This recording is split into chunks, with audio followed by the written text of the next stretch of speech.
çfarë mendimi ke çfarë opinioni ke? Do të them drejtën, unë kam gati 10 vite që ndjek futbollin shqiptar rregullisht.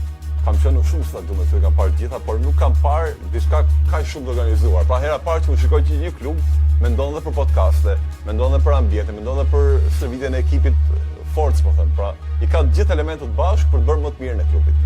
Dhe i vetmi klub që e mbledh ekipin të jetojë bashkë me klubin gjithë ditën. Pra kjo është diçka shumë e veçantë. Shumë e veçantë.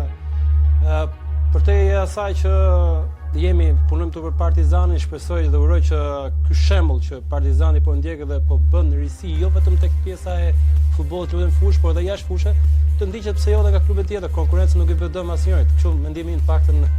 Papi, ti ke gjithmonë mendime të bukura. Tani unë do ta kthej resht të përftuar edhe një herë tjetër te Kandel Sport, por do pres ditën kur do shpalleni kampion. Ti më thuaj kur. Kampionati është vërtet një moment shumë të zjarrt dhe nuk mund dalim me këtë pjesë, por që shumë shpejt titulli i Partizanit i 18 do të jetë. Do të kem këtë vit.